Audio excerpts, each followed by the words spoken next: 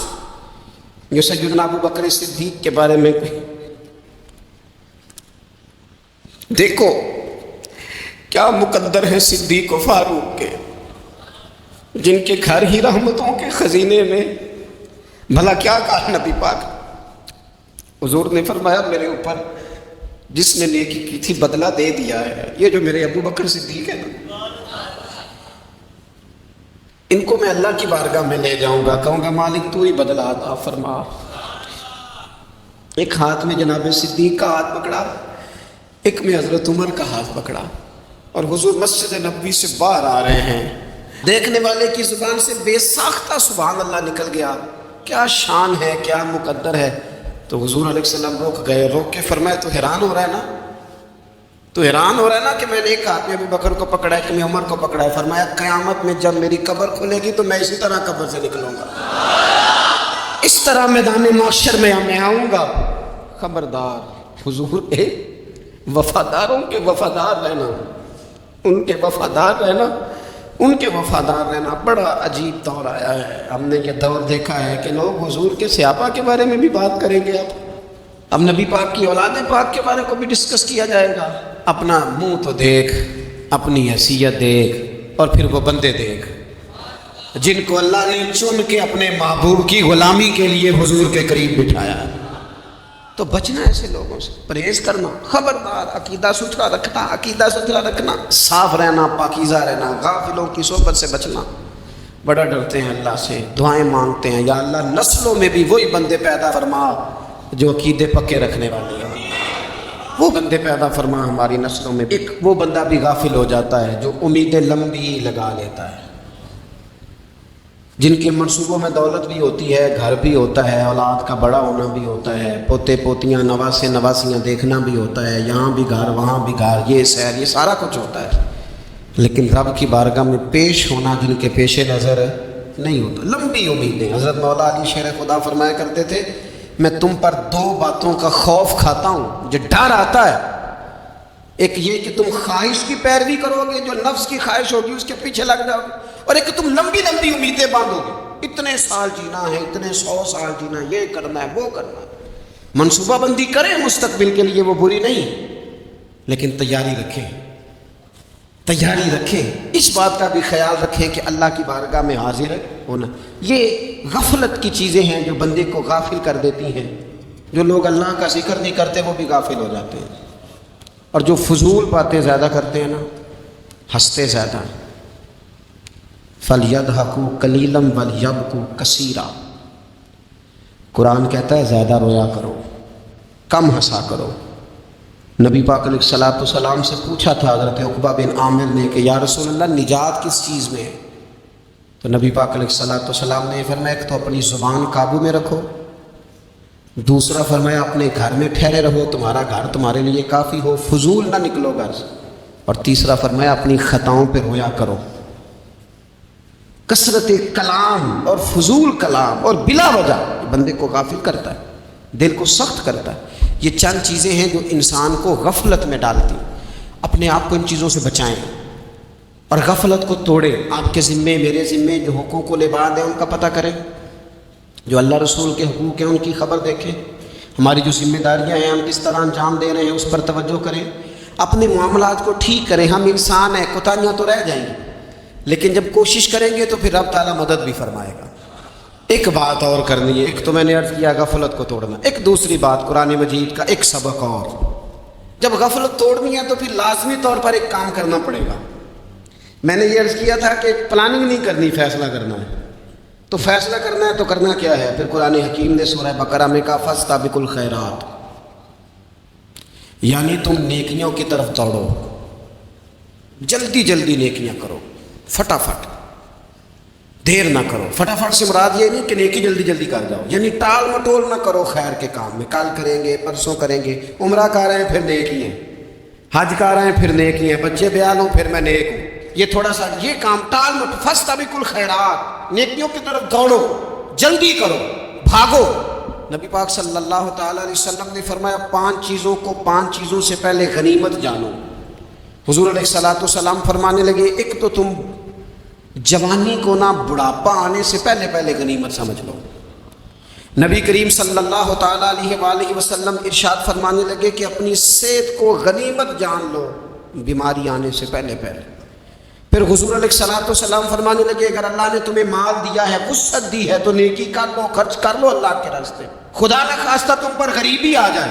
اور پھر حضور سید عالم صلی اللہ تعالیٰ علیہ وسلم فرمانے لگے اگر تمہیں اللہ نے کچھ فراغت دی ہے، بہت زیادہ مصروف نہیں ہو، تو غنیمت جان لو، جلدی سے نیکی کر لو قبل اس کے کہ تم مشغول ہو جاؤ. اور 5ویں بات حضور نے بیان کی، فرمایا زندگی کو غنیمت جانو موت آنے سے پہلے پہلے. جلدی سے نیکی کر لو. نیکی کے لیے ساری زندگی منصوبہ بندی نہ کرتے رہو. نیکی کے لیے دیکھو نا، ہماری زندگی میں یہاں دنیا میں رہ کے چند منٹوں میں وہ نیکی کی جا سکتی ہے جو قیامت کے بعد صدیوں کا ہمارا فائدہ کرے، صدیوں کا فائدہ کرے. کرتے نہیں، پلاننگ کر رہے ہیں، منصوبہ بندی کر رہے ہیں، بس تیاری کر رہے ہیں، بس حضرت آپ دعا کر دیں، اللہ تعالیٰ دعائیں بھی قبول فرمانے والا. لیکن جو نیکی نصیب ہوتی ہے اسے جلدی سے کر گزرے، اسے فٹافٹ کریں. میں ایک گاؤں میں گیا، اب تو خیر وہ دور نہیں رہا، یہ 10-15 سال 20 سال پہلے نا جو نوجوانوں کی مصروفیات ہوتی تھیں ان میں سے ایک مصروفیت یہ ہوتی تھی کہ گندم لے کے چکی پہ جانا، آٹا پسوا کے لانا. یہ ایک بڑی، چونکہ سبھی گھروں کے اندر سال کے لیے گندم سٹاک کر لی جاتی تھی، تو گندم لے کے جانا یہ ایک ڈیوٹی ہوتی تھی. ایک نوجوان ایک گاؤں میں، اس کی مجھے تعریف سننے کو ملی. تو ایک بوڑھی اماں کہنے لگی یہ تو بڑا نصیباں والا ہے، سارے نے آٹا پہ آ لے ہوں گے.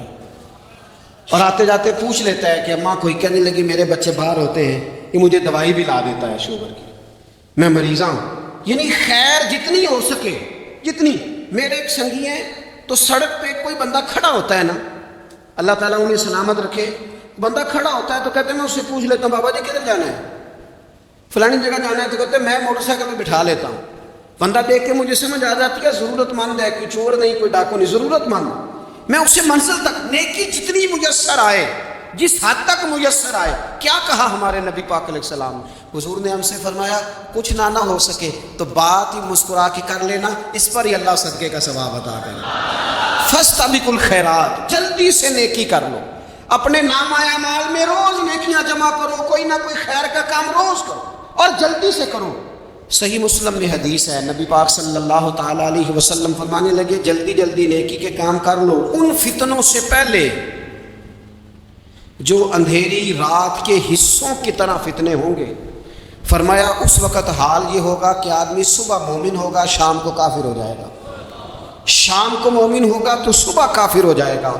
اور فرمایا لوگ دنیا کے بدلے اپنا دین تک بیچ ڈالیں گے.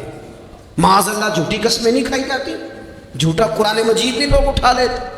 لوگ دنیا کے لیے دین بیچ ڈالیں گے. اس سے پہلے پہلے جب فتنے اتنے زیادہ ہو جائیں، اس سے پہلے پہلے نیکی کر لو، کوئی خیر کا کام کر لو، جلدی سے کچھ ایسا کر لو.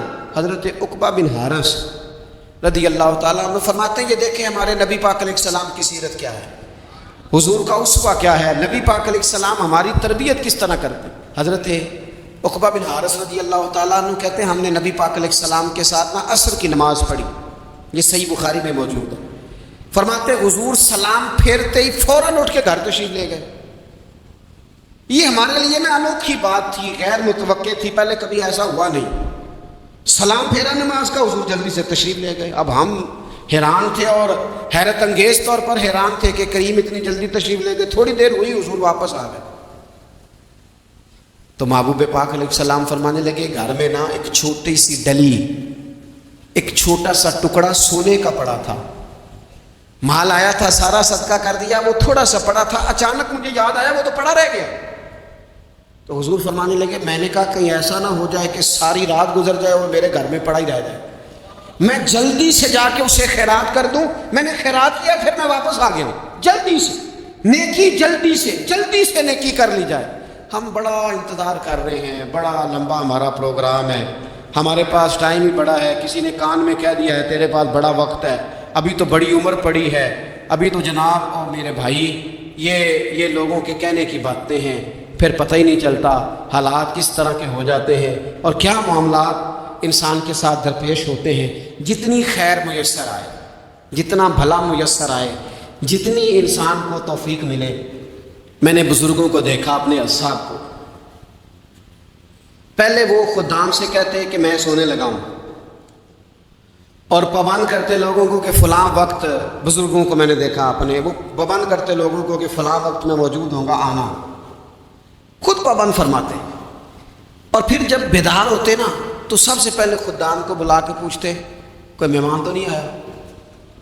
وہ جناب آپ نے خود ہی تو پابند فرمایا فلاں دن آنا۔ کہنے لگے چل یار اگر کوئی آیا تو مجھے ملا لو، میری ملاقات کرا لو۔ کیوں؟ اس لیے کہ دور سے آیا ہے، مجھ سے ملنے آیا ہے، کوئی خیر کی بات سیکھنے آیا، چلو میرے نام و اعمال میں کوئی نیکی جائے گی، کچھ نہ کچھ خیر جمع کر لی جائے، کچھ نہ کچھ ڈیوٹی کر لی جائے، کچھ کام کریں اور جلدی سے کریں۔ حضرت جابر بن عبداللہ انصاری رضی اللہ تعالیٰ عنہ بیان کرتے ہیں، یہ بھی بخاری میں موجود ہے، کہتے ہیں ایک صحابی نا نبی پاک علیہ السلام کی بارگاہ میں حاضر ہوئے غزوہ احد کے موقع پر، اور حال ان کا یہ تھا کہ وہ کھجور کھا رہے تھے، اور کھجور انہوں نے منہ میں رکھی ہوئی تھی۔ حضور کی بارگاہ میں حاضر ہوئے اور عرض کرنے لگے یا رسول اللہ صلی اللہ تعالیٰ علیہ وسلم اگر میں شہید کر دیا جاؤں تو کہاں جاؤں گا؟ حضور فرمانے لگے جنت میں۔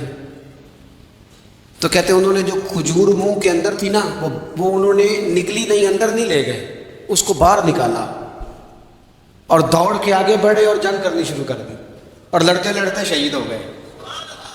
کیا سبق دیا انہوں نے؟ سبق یہ دیا کہ نیکی کرنے میں اتنی دیر بھی نہیں کرنی جتنی کھجور کھانے میں دیر لگتی ہے، جلدی سے نیکی کرنی ہے، فٹافٹ نیکی کرنی، اس کے اندر ٹال مٹول نہیں کرنا۔ اسی وقت انہوں نے کھجور باہر نکال دی، دوڑ کے انہوں نے حضرت انس بن نضر رضی اللہ تعالیٰ عنہ، حضرت انس بن مالک رضی اللہ تعالیٰ عنہ کے چچا ہیں، میدان احد میں نا، احد پہاڑ کے قریب کھڑے تھے، لوگوں سے کہہ رہے تھے جلدی جلدی ادھر آؤ، وہ جنت جو انسان کو انتقال کے بعد نصیب ہوگی اور قیامت کے بعد نصیب ہوگی، فرماتے تھے مجھے تو ابھی احد پہاڑ کے اندر سے جنت کی خوشبو آ بھی رہی ہے، لہذا جلدی سے آؤ، ادھر دوڑو، جہاد کرو، آؤ کفار سے لڑے۔ تو نیکی میں دیر نہیں کرنی، جو نیکی میسر آتی ہے، جس کو میسر، ماں باپ میسر ہے تو خدمت کر لیں، اہل خانہ ہے تو حسن سلوک کر لیں، اللہ نے اولاد دی ہے تو اچھی تربیت کر لیں، دوست ہیں تو خیر خائی کر لیں، اگر آپ کو اللہ رمضان عطا کرتا ہے تو زیادہ سے زیادہ اس کی عبادت کر لیں، اگر نظر ٹھیک ہے تو تلاوت زیادہ سے زیادہ کر لیں، زبان چلتی ہے تو رج رج کے مدینے والے محبوب پہ درود و سلام پڑھ لیں، اللہ تعالیٰ کا ذکر کر لیں، جلدی سے خیر جمع کریں، اپنے وقت کو ضائع نہ کریں۔ یہ آج کا سبق ہے۔ ایک تو ہم نے فیصلہ کرنا ہے کہ بس غفلت نہیں، اب غفلت اب انشاءاللہ اللہ اللہ کرنی ہے، اب کوئی خیر کا کام کرنا ہے۔ میرے حضرت کا ایک جملہ کبھی نہیں بھولنا، فرمایا کرتے تھے زمین کے اوپر کام، نیچے جا کے آرام، یہ چھوڑ دیں اتنے گھنٹے سونا ہے تو یہ کرنا ہے تو میری نیند میں دخل کوئی نہ ڈالے، پھر سوتے ہی رہ جائیں، سوتے ہی رہ جائیں۔ زمین کے اوپر کام اور نیچے جا کے جاگنا ہے، جاگ لے افلاک کے سائے تلے، پھر حشر تک سوتا رہے گا خاک کے سائے تلے۔ اب جاگ لے افلاک کے سائے کے نیچے، جاگ، کھول آنکھیں، ہر وقت کا سونا، ہر وقت سونا، ہر وقت جو اپنے آرام کی فکر کرنا، اس سے نکل آئیں اور اچھا کھانا اور اچھا پہننا اور بس اپنی مرضی کی زندگی من چاہی جینا، اس سے باہر آئیں۔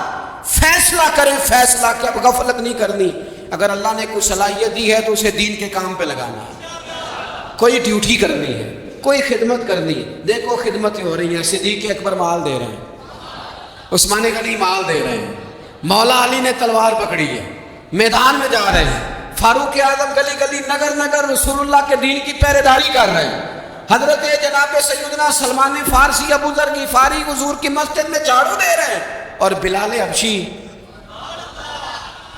وہ نبی پاک کی مسجد میں اذان پڑھتے پڑھتے رب نے اتنا عروج فرمایا کہ کعبے کی چھت پہ کھڑے ہو کے بھی اذان پڑھتے، انہوں نے اذان دی۔ تو کوئی کام کرنا ہے، غفلت کو توڑنا ہے اور نیکی کرنی ہے ذرا جلدی جلدی، خیر کا کام کرنا ہے، نہیں ایسے نہیں، فٹافٹ۔ کیسے جی؟ فٹافٹ۔ تو فٹافٹ کام کریں خیر کا، جلدی جلدی۔ تو یہ خیر کا کام فٹافٹ، جلدی جلدی اور بڑی جلدی اور دوڑ دھوپ کے، اور جب آپ کرتے جائیں گے نا تو پھر اللہ تعالیٰ مواقع بناتا جائے گا۔ آپ سے میری اپیل ہے، بالخصوص میرے ساتھ جو وابستہ سنگی ہیں، جو پیار کرنے والے ہیں، دو باتیں آج آپ نے لے کے جانی ہیں گھر۔ یہی لنگر ہے، یہی آپ کے لیے دعا ہے، یہی ہمارے بزرگوں کا فیض ہے، یہی نصیحت ہے کہ آپ نے دو باتیں لے کے جانی ہیں۔ غفلت توڑ دینی ہے، فیصلہ کرنا ہے کہ آج کے بعد غافل نہیں ہونا، اور دوسری یہ بات لے کے جانی ہے کہ نیکی جلدی جلدی، فٹافٹ فیصلہ، فٹافٹ نیکی، ایک کر کے پھر انشاءاللہ دوسری کر کے پھر انشاءاللہ تیسری کر کے پھر انشاءاللہ چوتھی، یہ شروع کرنی ہے، اور آپ دیکھیں گے اللہ تعالیٰ مہربانی فرمائے گا، مدد کرے گا۔